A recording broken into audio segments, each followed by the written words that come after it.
நான் அதை அறிவு இருக்கிறேன், அதை பேசுறத அறிவு இருக்கிறேன். அதை தாண்டி அரசியல் இருக்குங்க. அது இல்லை. நீங்க தூத்துக்குடி துப்பாக்கி சூடை பத்தி இது இவ்வளவு காலம் யாரா பேசிட்டு இருந்தீங்களா? ஒரு அரச படுகொலை அது. அது மக்களின் புரட்சி. அதை சுட்டு அடக்கி ஒடுக்குனீங்க. அன்னைக்கு அந்த அரசு பொறுப்பேற்றுச்சா? போய் பார்த்து எல்லாரும் அதுக்கு ஊக்கத்தொகை கொடுத்தீங்களா? வீட்டுக்கு ஒருத்தருக்கு வேலை கொடுப்போம்னு சொன்னீங்களா? உங்க குடும்பத்தில் இருக்க பிள்ளைகள் படிக்க வைப்போம்னு சொன்னீங்களா? நாட்டையும் ஆட்சியும் எதை நோக்கி நகர்த்துறீங்க நீங்க?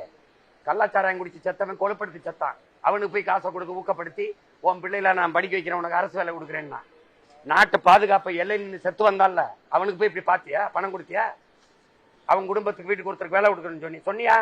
அப்புறம் ஒரு நடிகரை பார்க்க போய் நெரிசலை சித்தத்துக்கு இவ்வளவு 35 லட்சம் கொடுக்குற, வேலை கொடுக்குறேன்றா, மாசம் 5000 கொடுக்குறேன்றா, அதையே 1.5 மாசமா பேசிட்டு இருக்கியப்பா.